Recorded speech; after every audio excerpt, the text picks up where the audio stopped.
Puji Tuhan. Shalom. Selamat pagi. Selamat kita kembali bertemu, beribadah, memuji, memuliakan nama Tuhan. Selamat kita mendengarkan firman Tuhan. Kita sama-sama berdoa.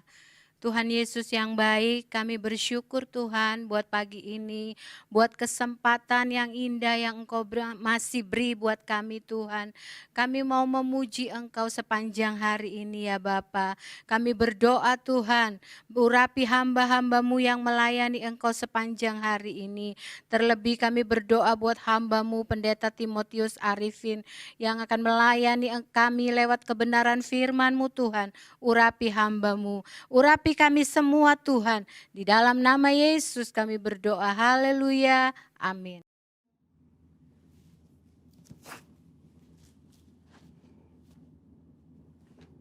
Shalom saudara, saya percaya hari ini kita semua dalam keadaan yang baik dan luar biasa.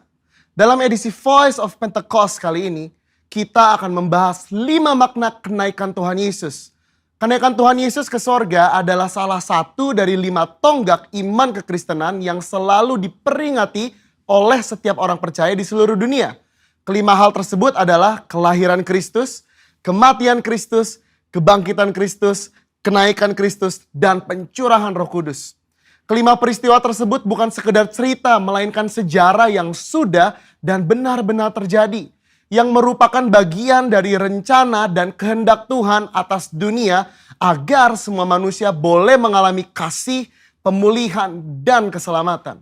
Hari ini kita akan melihat kebenaran-kebenaran utama tentang kenaikan Tuhan Yesus ke sorga. Yang pertama, menyatakan kesempurnaan pekerjaan dan karya penebusannya di muka bumi. Kenaikan Tuhan Yesus menandai bahwa ia telah menyelesaikan dengan sempurna tugas yang diberikan oleh Bapa untuk turun ke dunia dan menjadi sama dengan manusia, untuk menebus dan menyelamatkan umat manusia yang telah jatuh dalam dosa. Banyak orang menganggap iman Kristen itu bodoh karena menjadikan manusia sebagai Tuhan. Tetapi iman Kristen tidak seperti itu, karena iman Kristen percaya bahwa Yesus adalah Tuhan. Dia datang berinkarnasi menjadi manusia, lalu setelah kebangkitannya, dia kembali kepada kemuliaan keilahiannya. Yang kedua, menyediakan tempat yang kekal bagi orang percaya. Yohanes 14 ayat 2 mengatakan kenaikan Tuhan Yesus ke sorga adalah bukti bahwa sorga itu nyata dan bukan hanya sekedar fiktif belaka. Tuhan sudah menyediakan tempat bagi kita di sorga. Tetapi perlu dicatat bahwa tidak semua orang di dunia ini bisa masuk sorga. Hanya mereka yang sungguh-sungguh percaya, hidup kudus, dan menaati firman-Nya yang akan masuk sorga. Yang ketiga, menjadi imam besar, agung, dan pengantara bagi perjanjian yang baru. Di dalam Ibrani 4 ayat 14-16, Ibrani 7 ayat 25, dan Ibrani 9 ayat 15 menunjukkan betapa sempurnanya kasih, pengorbanan, dan anugerah Tuhan atas hidup kita sebagai orang percaya. Alkitab menyatakan bahwa di sorga kita memiliki imam besar agung yang senantiasa mendengar doa dan permohonan kita. Karena dia selalu menjadi pengantara bagi pengampunan dosa ketika kita datang menghadap tahta kasih karunia-Nya. Yang keempat, menyatakan kedatangannya yang kedua kali. Janji tentang kedatangan Kristus yang kedua kali diteguhkan kembali, bahkan dinyatakan dengan cara seperti apa Yesus akan datang kembali. Yaitu turun dari langit seperti ia naik dan disaksikan oleh semua orang, terutama murid-muridnya. Hari-hari ini kita sedang menantikan janji itu digenapi oleh Tuhan. Kedatangan Tuhan Yesus sudah semakin dekat. Pertanyaannya adalah, sudahkah kita menjadi murid yang siap menyambut kedatangan Tuhan Yesus? Alkitab berkata bahwa tidak ada yang tahu akan hari kedatangan Tuhan. Karena itu, mari kita senantiasa berjaga-jaga dan siap sedia menantikan kedatangannya. Yang kelima, mencurahkan Roh Kudus untuk menyertai orang percaya sampai kesudahan zaman. Tanpa kenaikan Yesus, tidak akan pernah ada peristiwa luar biasa yang dampaknya mengguncangkan dunia sampai saat ini. Yaitu peristiwa Pentakosta, pencurahan Roh Kudus. Semua ini telah dijanjikan Tuhan sebelum ia terangkat. Bahwa mereka akan menerima kuasa Roh Kudus untuk menjadi saksi Kristus dari Yerusalem, Yudea, Samaria, dan sampai ke ujung bumi. Tapi kuncinya, Yesus harus naik ke sorga sehingga Roh Kudus turun. Kenaikan Yesus menunjukkan bahwa dimulainya satu era yang baru di mana Allah tidak hanya mengurapi orang-orang tertentu, tetapi Allah mau tinggal dan memenuhi setiap diri orang percaya untuk dipakainya sebagai alat bagi kemuliaannya.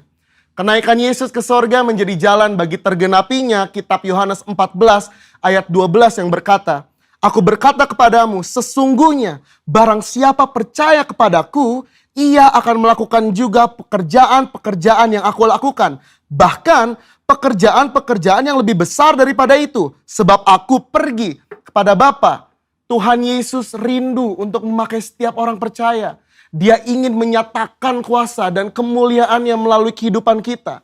Itu sebabnya dia harus naik ke sorga. Sehingga oleh karena karya Roh Kudus yang mengurapi, membaptis dan memenuhi kita, maka semua rencana dan kehendak Allah itu boleh terlaksana dan tergenapi.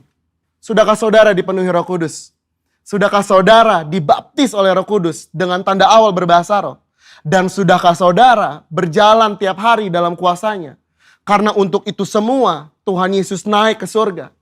Saya percaya kita akan semakin sungguh-sungguh untuk menggenapi dan melaksanakan kehendak dan rencana Tuhan atas hidup kita. Saudara, untuk penjelasan lebih lanjut dari tim teologi kami, silakan klik link yang ada di atas atau scan QR Code yang tersedia. Salam integritas. Tuhan Yesus memberkati.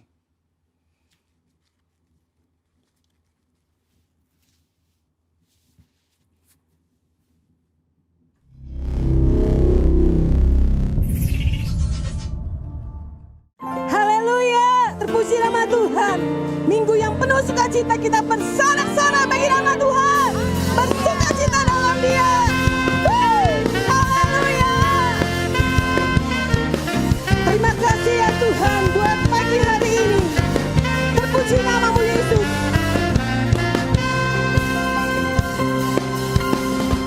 Terpujilah nama-Mu Tuhan. Kuat dan penuh kemuliaan. Satu hal kami nyatakan. Amin. Kebesaran-Mu tetap selamanya. Terpujilah nama yang dahsyat, nama yang berkuasa, Yesus Tuhan. Keagungan-Mu, yes. Satu hati kami nyatakan, kerajaan-Mu kekal selamanya. Oh, oh, oh, oh, Engkaulah Raja atas dunia yang menghancurkan kutuk dan membebaskan jiwa. Kami bersorak, bertepuk tangan. Engkau Tuhan percaya dan memberi. Engkaulah Raja atas dunia yang menghancurkan kutuk dan membebaskan jiwa. Kami bersorak, bertepuk tangan.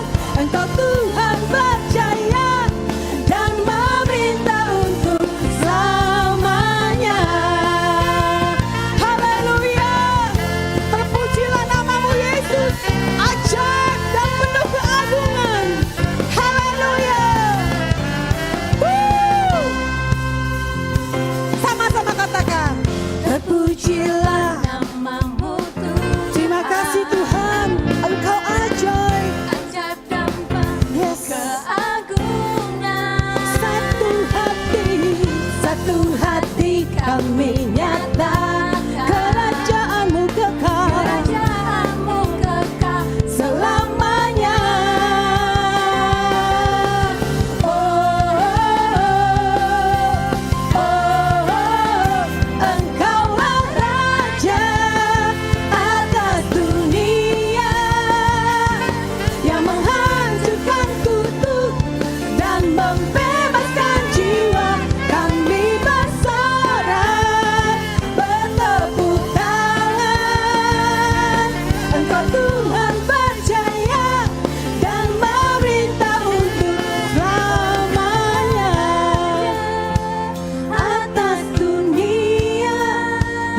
menghancurkan Tuhan. Haleluya, bagi kemuliaan-Mu Tuhan. Kami bersorak, bertepuk tangan. Engkau Tuhan percaya dan meminta. Engkaulah Raja atas dunia. Engkau dunia yang menghancurkan kutub dan membebaskan jiwa. Kami bersorak, bertepuk tangan.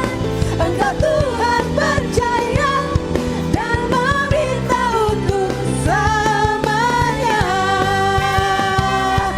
Haleluya, terpujilah Yesus Tuhan. Haleluya.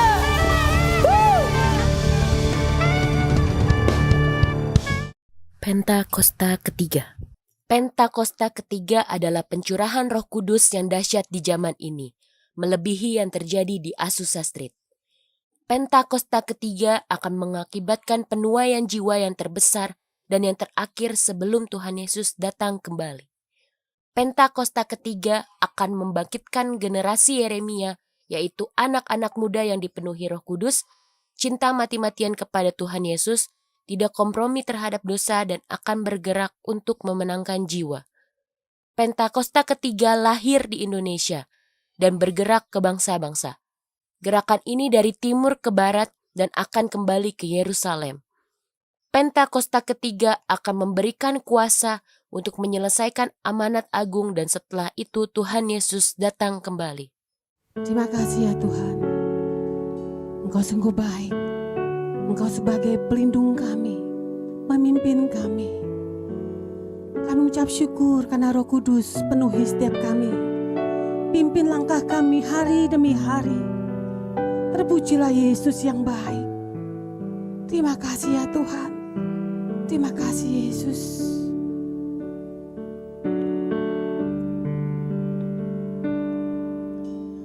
Roh Kudus hadir di sini, Roh Allah yang Maha Suci, penuhi kasih ilahi, damai sejahtera Dia beri. Roh Kudus hadir di sini, Roh Allah yang Maha Suci, penuhi kasih ilahi, damai sejahtera Dia beri. Pelindung dan pemimpinku, penghibur dan penolongku, menuntun langkah hidupku, dekat dengan Dia selalu. Roh Kudus penuhi setiap kami. Roh Kudus hadir di sini, Roh Allah yang Maha Suci, penuhi kasih ilahi, damai sejahtera Dia beri.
Kudus, Roh Kudus hadir di sini.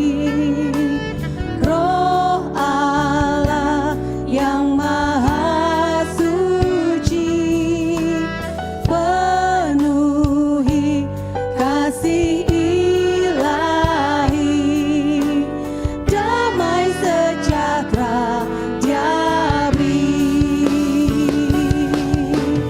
Pelindung dan pemimpinku, penghibur dan penolongku, menuntun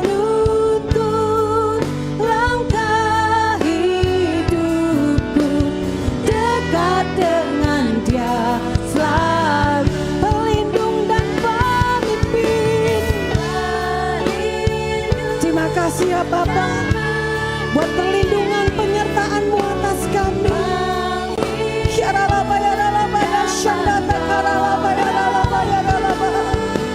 Jesus, Jesus, Jesus. Terima kasih ya Tuhan, dekat dengan Dia selalu, dekat dengan Dia selalu, dekat dengan Dia selalu.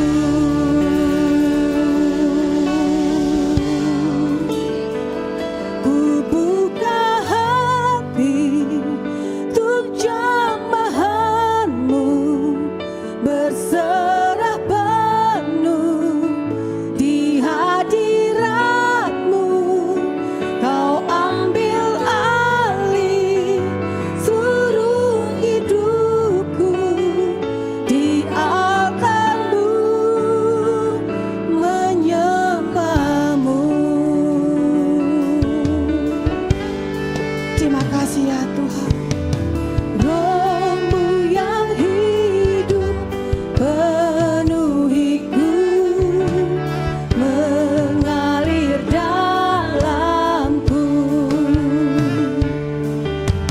Jiwaku tenang bersama-Mu, dalam naungan-Mu. Roh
dalam nama Yesus.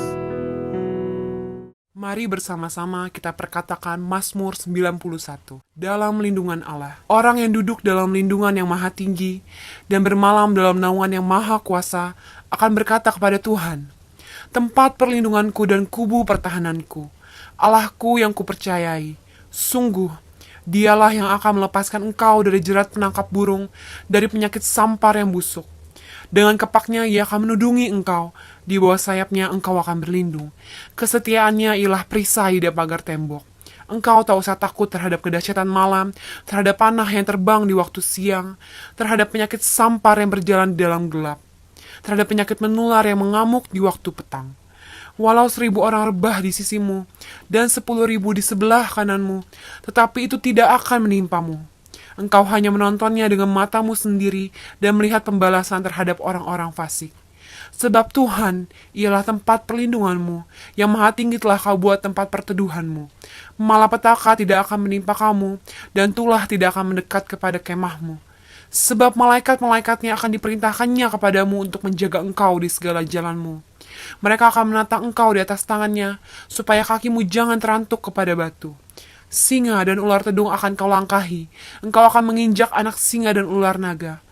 Sungguh, hatinya melekat kepadaku, maka aku akan meluputkannya, aku akan membentenginya sebab ia mengenal namaku. Bila ia berseru kepadaku, aku akan menjawab, aku akan menyertai dia dalam kesesakan, aku akan meluputkannya dan memuliakannya. Dengan panjang umur akan kukenyangkan dia, dan akan kuperlihatkan kepadanya keselamatan daripadaku. Shalom untuk Bapak Pendeta Budianto Totong dan semua rekan-rekan dari GBI Rayon 1H. Saya akan menyampaikan satu firman Tuhan yang kiranya memberikan pencerahan dan kiranya memberikan kekuatan di dalam penantian kita akan kedatangan Sang Raja di atas segala raja. Dalam nama Tuhan Yesus. Mari kita berdoa terlebih dahulu.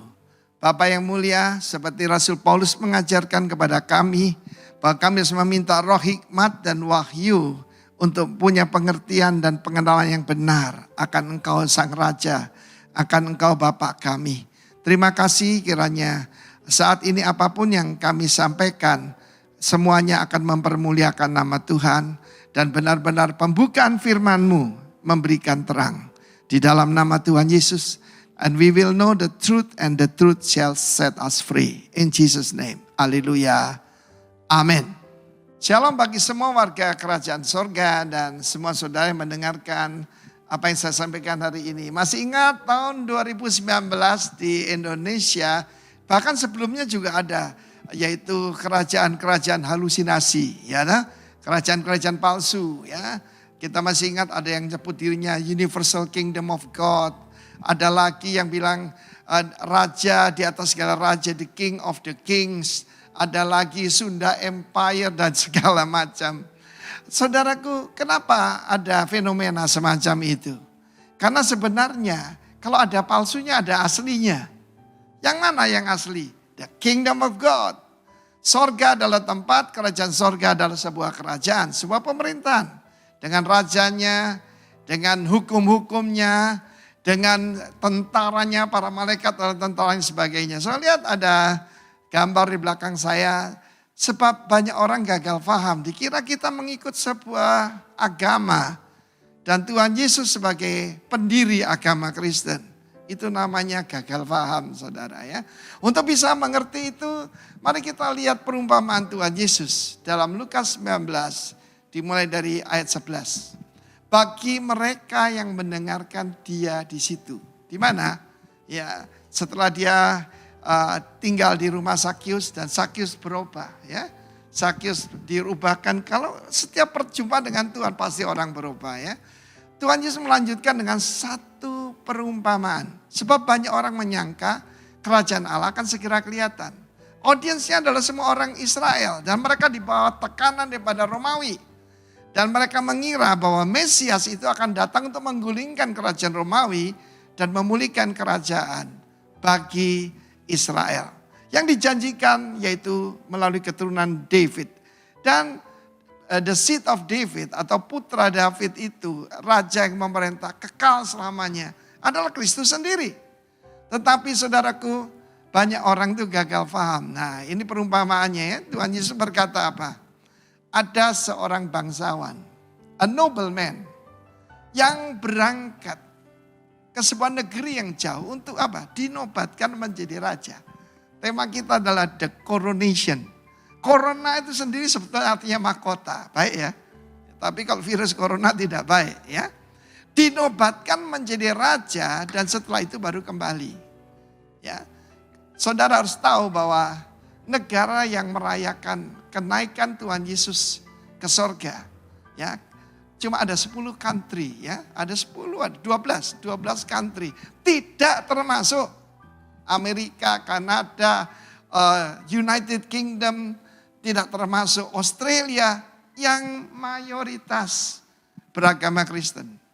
Bahkan Cindy Jacob tanya kepada saya, "You Indonesian, you celebrate the ascension of Jesus." I said, "Yes, we love Jesus more than you." Saya katakan begitu sambil bergurau pada dia. Nah, saudara yang kasih Tuhan, bukankah ini bukan sesuatu yang kebetulan? Ya, saudara yang kasih Tuhan, kita harus tahu bahwa ketika Tuhan Yesus datang ke bumi ini, dia itu sebagai putra mahkota, ya, the Son. The Son itu siapa? Putra mahkota. Sang raja, Bapa ada di negara asalnya, itu sorga. Ya. Dia diutus ke koloninya di bumi ini. Dengan tugas, saudaraku, justru ajaib sekali. Menebus manusia. Ya. Tetapi dia akan kembali. Yesus berkata dalam Yohanes 13, "Aku berasal dari sorga dan akan kembali ke sorga." Kalau saudara mengerti ini, hidup saudara akan berubah. Kita manusia tidak sama dengan binatang. Ya. Kita sangat berbeda. Kenapa? Manusia punya spirit.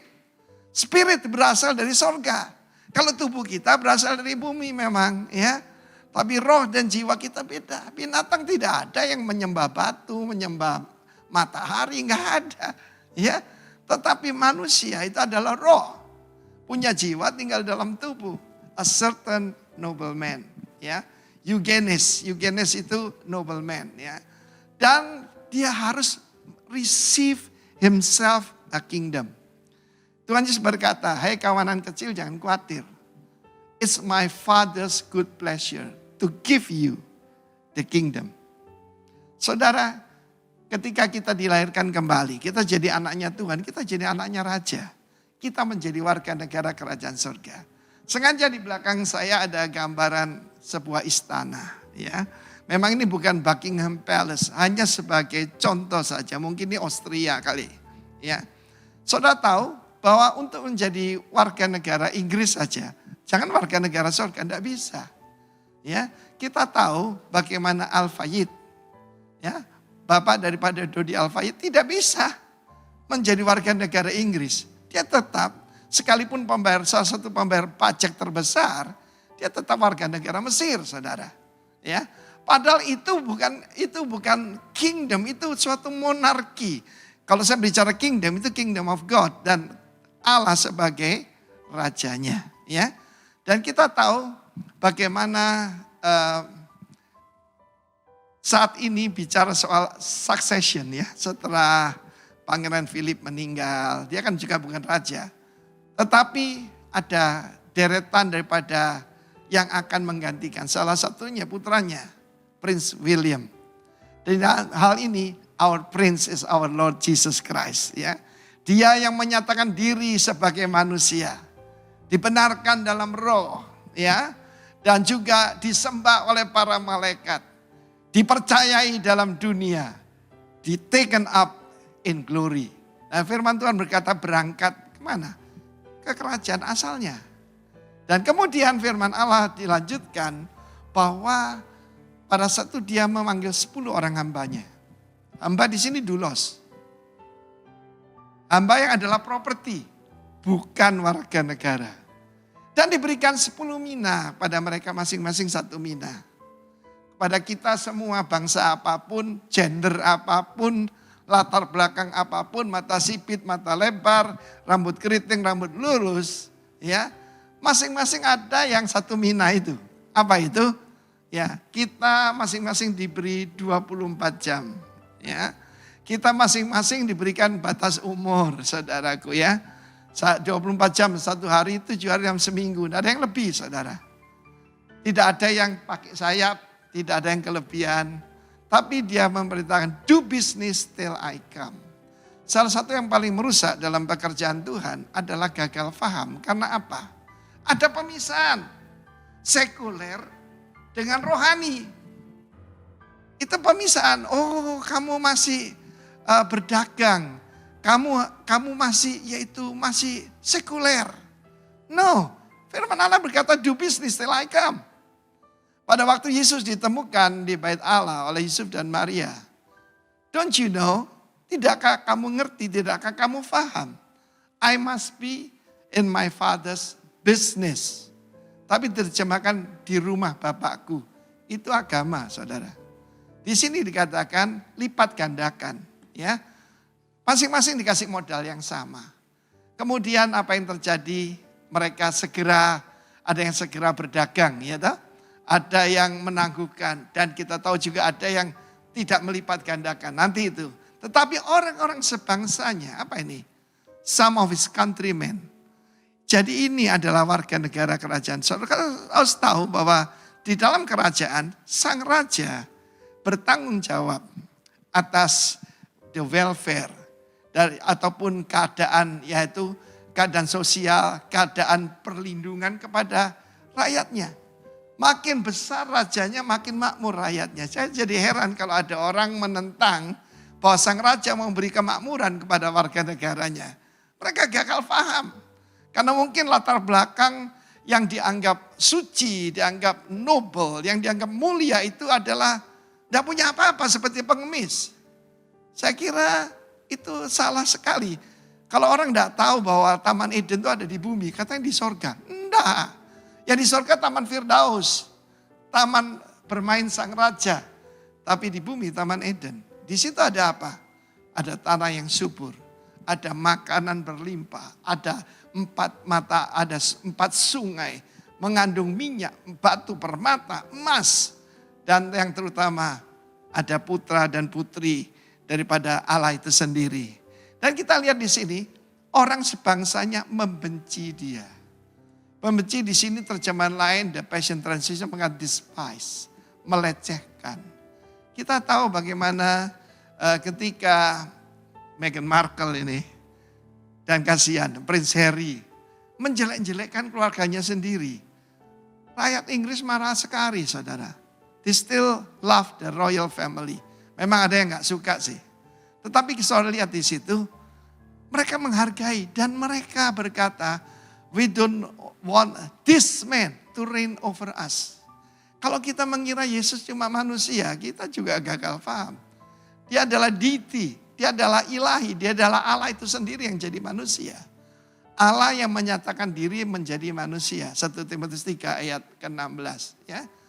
Dia, banyak orang ngaku jadi Allah. Cuma satu Allah mau jadi manusia, itu Tuhan Yesus. Kamu tidak mau orang ini menjadi raja atas kami. Demo, saudaraku. Kita lihat apa yang terjadi di Myanmar, ya, terjadi demo. Kita lihat apa yang di Hong Kong. Saudara, Yesus tidak mendirikan Republik Allah.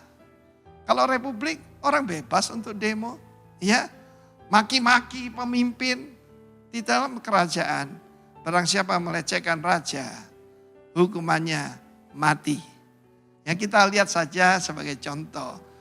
Bukan kerajaan monarki Thailand saja sebagai contoh ya. Di Thailand jangan coba-coba, ada hukum di sana. Jangan melecehkan keluarga kerajaan. Masih banyak warga kerajaan yang pola pikirnya generasi. Karena itu latar belakang saya bukan awan-awan. Sebab banyak sekali orang berkata, apa tuh Yesus naik ke surga nanti akan datang jemput kita. Kita ditaruh di awan-awan. Tidak. Kita dibawa ke istananya. Dan barang siapa menjadi pengantinnya, ya, dan tentu saja akan ada yaitu pesta perkawinan anak domba itu. Itu bukan alegori, itu bukan sesuatu angan-angan atau fiktif atau halusinasi, it's real. Firman Allah berkata, akan ada perjamuan besar itu. Lalu firman Tuhan mengatakan, his citizen, warga negaranya menolak dia. Pernah kejadian sih di dalam sejarah yang seperti ini. Pada waktu disampaikan itu yaitu tentang Herodes. Herodes itu kan bukan orang Israel, dia orang Edom. Orang Edom keturunan Esau, saudara ya. Yang berhak jadi raja di Israel itu adalah keturunan David. Dan karena itu pada waktu dia cuma mendekati kaisar, dia memberikan upeti pada kaisar, diangkat jadi raja dan banyak yang berontak. Tetapi Yesus punya the full legitimation. Why? Ya, segala sesuatu diciptakan oleh dia, bagi dia, untuk dia, melalui dia, karena dia adalah author, maka dia punya authority. Yang mengerti katakan amin, saudara ya. Memang jangan gampang-gampang ngomong amin, jangan latah. Harus percaya dengan iman. Lalu firman Allah mengatakan bagaimana dia datang mengadakan yaitu perhitungan. Kepada 10 hambanya tadi ya. Yang satu ya mendapatkan hasil 10. Ya, jadi apa yang terjadi? Apa yang kau berikan aku lipat gandakan. Jadi dia investasi. Kita mendapat pelajaran di sini orang mendapatkan lipat ganda kan investasi. Ya, tanah yang subur ini prinsip benih saudara ya. Dan apa yang terjadi? Dipuji oleh tuannya. My excellent servant, good servant. Engkau telah setia dengan perkara yang sangat kecil. Perhatikan. Yang Yesus sangat kecil apa? Ternyata dari hasil dagang. Setiap daripada kita diberikan resources oleh Tuhan. Ini uang mina, itu bicara uang. Bagaimana mengelola keuangan. Kalau kita mau yaitu masuk dalam rencana Tuhan memerintah bersama Yesus. Kita akan surprise, yang dilihat bukan hasilnya khotbah, berapa banyak kita nyanyi. Tapi bagaimana kita mengatur kehidupan kita, mengatur keuangannya sekalipun sedikit. Satu uang mina ada yang berkata ya sekitar 500 juta katanya. Mungkin saudaraku ingat tidak terlalu banyak ya. Tetapi saudaraku apa yang kecil, ada yang bilang cuma 3 bulan gaji atau seberapa lah. Tapi firman Allah mengatakan dari situ apa yang terjadi? Dia dijadikan gubernur, pemimpin 10 kota. Luar biasa bukan? Ya. Karena itu saudaraku, ketika kita diangkat oleh Tuhan ada bema, yaitu pengadilan takhta Kristus. Di situ kita akan mempertanggungjawabkan apa yang Tuhan percayakan pada kita. Dan bisa aja si resources itu berupa anak-anak kita. Anak-anak kita jadi apa saudara? Itu penting. Lalu yang hamba yang kedua dapat 5. Ya, wah bagus ini. 500% saudara. Dan dia menguasai 5 kota. Jadikan bupati. Jadi apa yang terjadi di depan itu tergantung apa yang kita lakukan di bumi ini. Dengan resources yang Tuhan berikan. Nah, bagaimana dengan hamba yang lain ini? Cuma 1.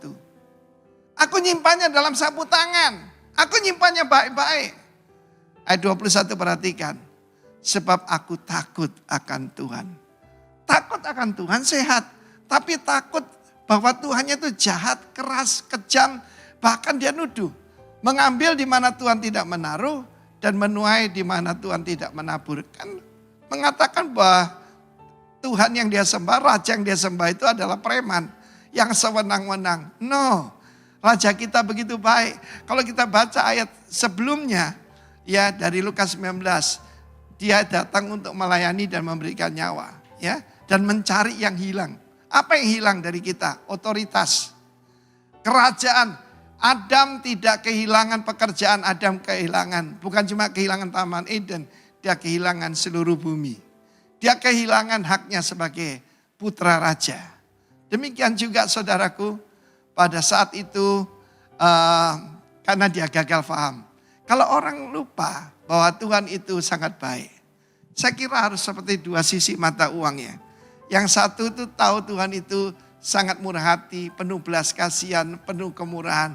Tapi di sisi yang lain, dia raja yang adil. Dia raja yang just, raja yang righteous. Jangan lupa ya ini 2 sisi. Dia kasih karunia dan kebenaran. Tapi kasih karunia dulu ya, grace before truth. So perhatikan itu. Dan apa yang terjadi? Diambil dan diberikan kepada yang punya 10, saudara ya. Firman Tuhan mengatakan begitu. Itu dalam perumpamaan yang tentang talenta. Ya, berikan kepada yang punya dapat 10. Ya, saudaraku, apa yang ada pada kita akan dilipat gandakan oleh Tuhan. Tapi perhatikan, ini satu hal yang banyak orang gagal paham. Kepada mereka yang tidak suka aku menjadi rajanya. Diapakan saudaraku? Bukan dicambuk. Tetapi saudaraku, dibunuh. Bunuhlah mereka di depan mataku. Ayat 27. Dan dia tidak bilang orang bersalah, dia bilang enemy. Musuh. Bagaimana orang jadi musuhnya Tuhan? Menolak dia sebagai raja. Selama 40 tahun saya melayani Tuhan. Ya memang saya bertobat tahun 79 ya. Tetapi tahun 1980 itu kan baru 1 tahun. Bukan tahun 1979, jadi 40 tahun saya ikut Tuhan ya. Maka saudaraku saya mendapatkan bagaimana banyak orang gagal paham. Pertama karena pola pikirnya alam demokrasi. Republik Allah, bisa protes dan sebagainya. Mereka tidak mengerti tentang kerajaan. Ya. Dan firman Allah mengatakan bawa mereka kemari dan bunuh mereka di depan mataku. Eksekusi. Rejected me as their king. Banyak orang menerima Jesus as their savior. Saya masih ingat hamba Tuhan, kalau nggak salah orang Robert yang berkata begini. If Jesus is not the Lord of your life, Lord itu pemilik. King itu raja, tapi Lord, Adonai, itu adalah pemilik. Ya, raja sekaligus pemilik, saudara ya. Yang if Jesus is not the Lord of your life, He's not the Lord at all. Perhatikan itu. Dan beberapa saya ikut satu kelompok yang cukup besar, tapi di dalam yaitu pengakuan imannya Yesus tidak disebut sebagai raja, disebut sebagai juru selamat, disebut sebagai pengantara, ya, penyembuh dan sebagainya. Lupa sebagai raja. Puji Tuhan dalam tata gereja yang baru sudah diperbaiki. Yesus sebagai raja. Because that's it. Banyak orang gagal paham. Karena itu banyak orang pola pikirnya seperti agama. Agama itu harus berbuat sesuatu.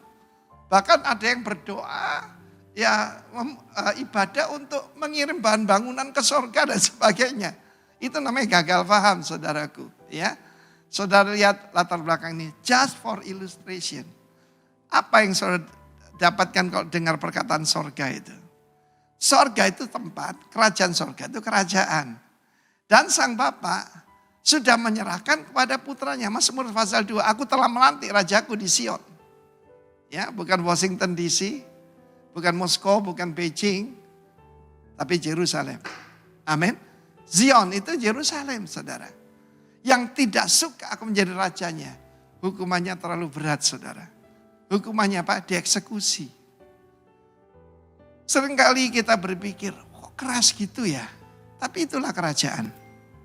Ada seorang turis dari Australia, ya, yaitu pertama kali ke Thailand nggak ngerti, uangnya diterbangkan angin, dia injek sama kaki. Di situ ada wajah raja.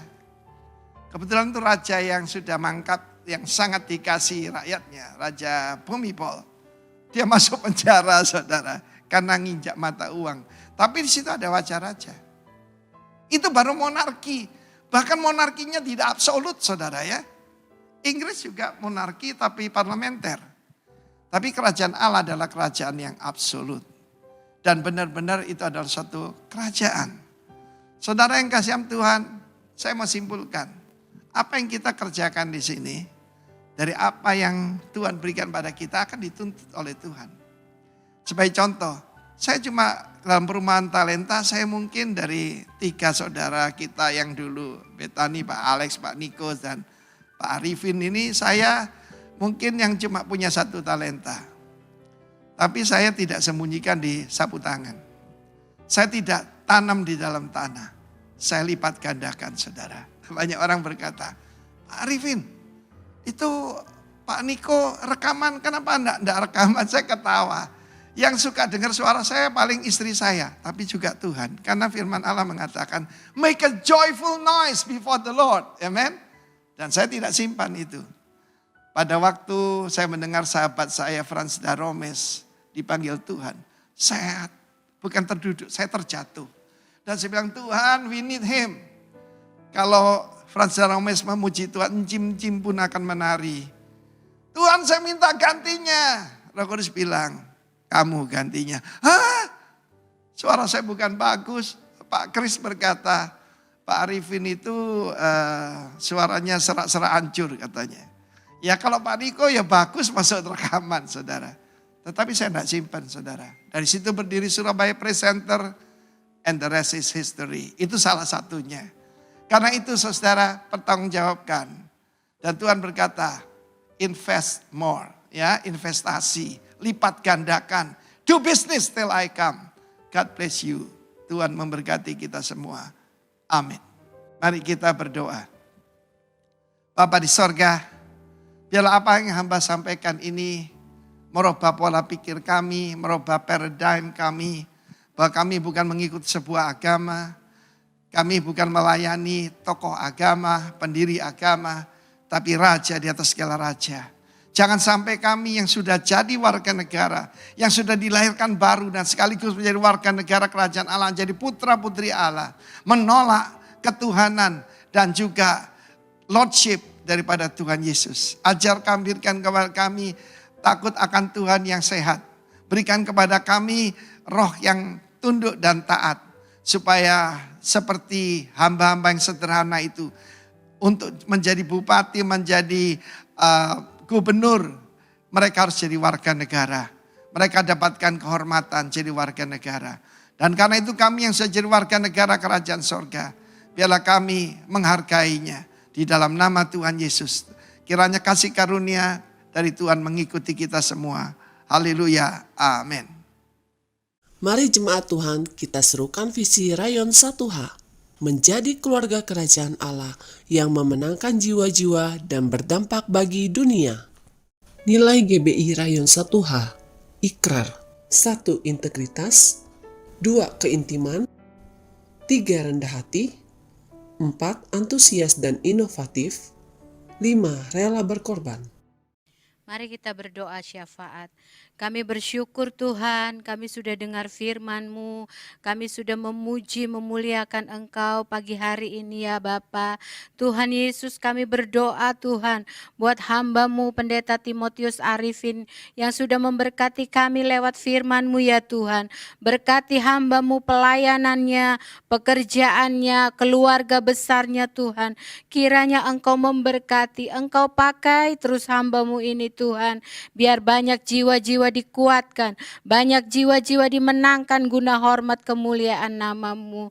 Terima kasih Tuhan, terima kasih. Setiap kami yang sudah mendengar firman-Mu pagi hari ini ya Aba, biar berkat yang sama itu mengalir atas kami Tuhan.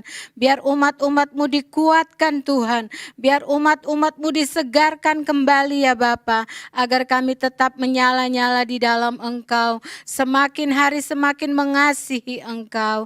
Terima kasih Tuhan, terima kasih. Pagi ini kami bawa Tuhan gembala sidang kami dan keempat wakilnya, Pendeta Insinyur Niko Nyotora Harjo Tuhan. Engkau memberkati Tuhan, kemanapun hamba-Mu ini melayani pekerjaan-Mu. Engkau urapi dengan urapan-urapan yang baru ya Tuhan. Engkau senantiasa utus hamba-Mu Tuhan. Engkau pakai hamba-Mu Tuhan untuk menjadi berkat bagi banyak orang Tuhan. Terima kasih ya Bapa, terima kasih. Kami juga berdoa buat gembala rayon kami, gembala jemaat GBI Kebon Jeruk Tuhan, Pendeta Budianto Totong. Kami berdoa Tuhan buat hamba-Mu dan keluarga besarnya ya Tuhan. Engkau urapi Tuhan, Engkau pakai hamba-Mu ini Tuhan menjadi berkat buat banyak orang. Begitu juga dengan wakilnya Pak Suardi, Pak Michael Tuhan, biar Tuhan Engkau berkati semua hamba-hamba-Mu. Setiap pelayanan-pelayanan hamba-Mu Engkau memberkati. Engkau pakai dengan urapan yang baru Tuhan. Terima kasih Tuhan Yesus, terima kasih.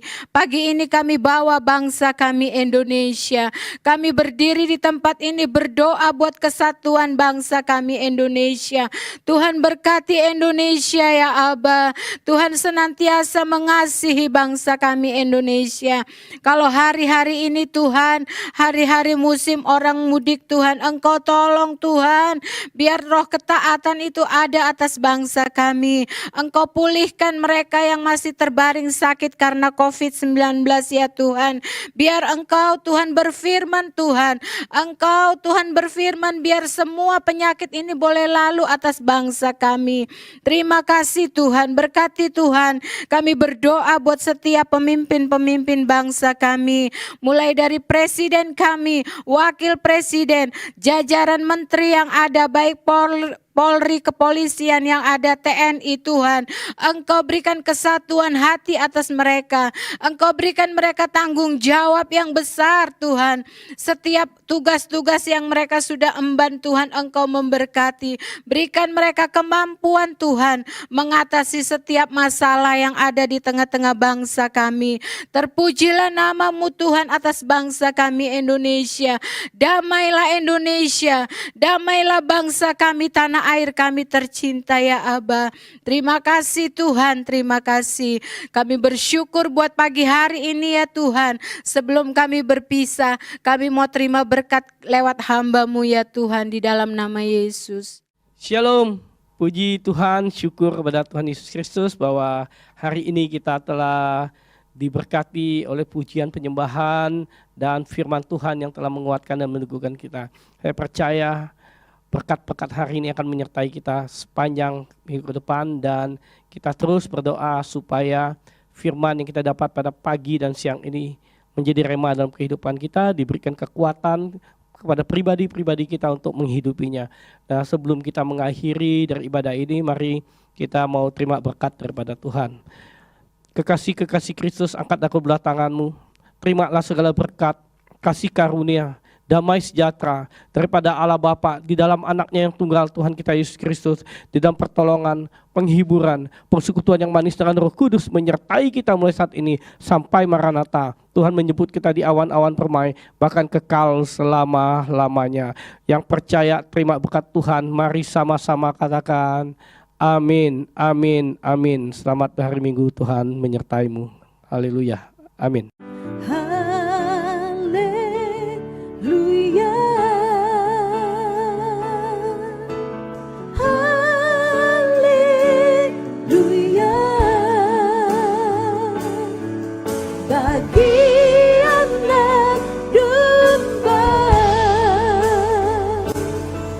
Yang duduk di